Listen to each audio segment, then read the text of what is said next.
Hey Ollie, hey Isaac, it's Daddy. First off, I want you boys to know that I love you so much. Um, can't wait to see you guys. Mwah. Love you boys. Um, but Mommy wanted me to read you boys a bedtime story, so here we go. I love you guys. Hope you enjoy this. Hope you like it. This is the bogey-beast, and this is actually a story that I grew up on as a kid. So I hope you guys like it.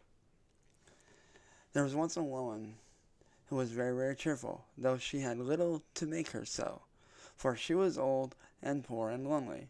She lived a little bit she lived in a little bit of a cottage, and earned a scant living by running errands for her neighbors, getting a bite here, a sup there, as reward for her services.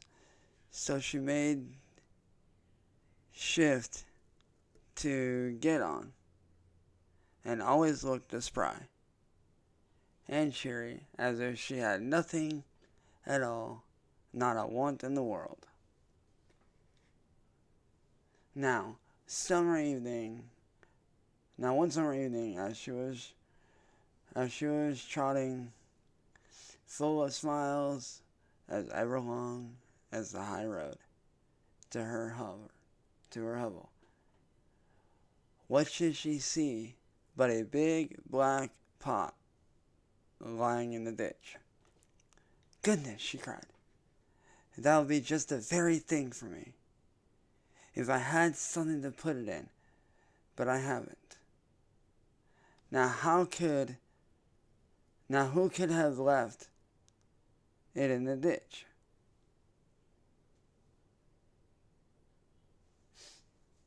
And she looked at it, and she looked about, expecting the owner would not be far off, but she could see nobody. Maybe there's a hole in it. She went on, and that's why it has been cast away. But it would do fine to put a flower in for my window. So I just take it home with me. And with that, she lifted the lid and looked inside. Mercy me, she cried, fair amazed. If it isn't full of gold pieces, here's luck. And so, it was brimful of great gold coins. Well, at first she simply stood stock still, wondering if she was standing on her head or her heels. Then she began saying, Locks, but I do feel rich. I feel awful rich. After she had said this many times, she began to wonder, how was she going to get her treasure home?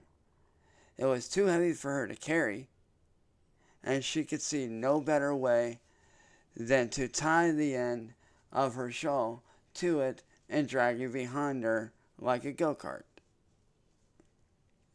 It will soon be dark, she said to herself as she trotted along. So much the better. The neighbors would not see what I am bringing home, and I shall have all the night to myself, and be able to think what I'll do to my mayhap. I'll buy a grand house, and just sit by the fire with a cup of tea, and do no work at all like a queen. Or maybe I'll bury it at the garden foot, and just keep it a bit in the old china teapot on the chimney piece. Or maybe, goody, I'll feel that grand. I don't know myself. By this time, she was a bit tired of dragging such a heavy weight, and stopping to rest a while, turned to look at her treasure. And oi, it wasn't a pot of gold at all. It was nothing but a lump of silver. She stared at it, and rubbed her eyes. and stared at it again. "Well, I never," she said, at last, "and me thinking it was a pot of gold. I must have been dreaming, but this is luck. Silver is far less trouble, easier to mine, and not so easily stolen. Them gold pieces would have been the death of me." And with the great lump of silver, so she went off again, planning what she was going to do. And feeling rich until becoming a bit tired again, she stopped to rest and gave a look around to see. "Well, I never," she says again, "and I'm mistaking it for silver. I must have been dreaming, but this is luck. It's real convenient. I can get penny pieces for old iron, and penny pieces are an ideal handler for me. Then your gold and silver. Why, I should never have slept a wink for fear of being robbed. But a penny piece comes in useful, and I shall sell that iron for a lot and be rich, rolling rich." So on she trotted, full of plans as to how she would spend her penny pieces, till once more she stopped to rest and looked around to see her treasure was safe. And this time she saw nothing but a big stone. "Well, I never," she cried, full of smiles. "And to think that I mistook this for iron. It must have been dreaming. But here's luck indeed. And me wanting a stone terrible bad to sick to open the gate. My.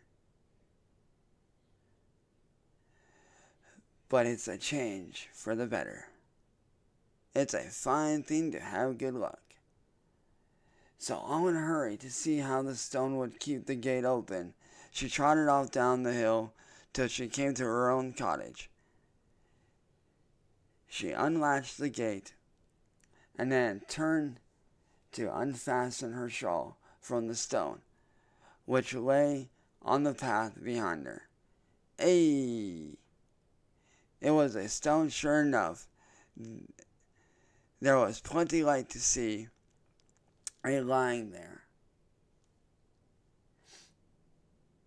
douce and peaceable as a stone should.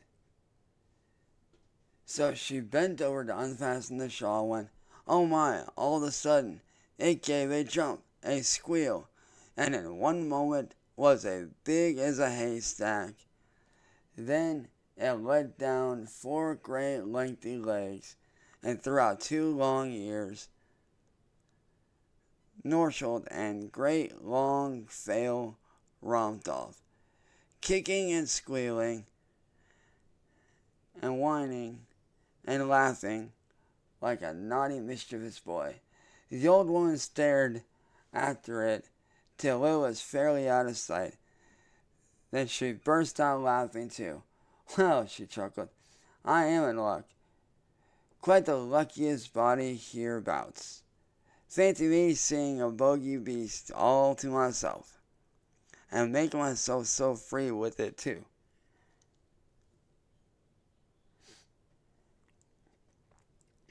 My goodness, I do feel uplifted. That grand. So she went into her cottage and spent the evening chuckling over her good luck. I love you, boys. Sleep well.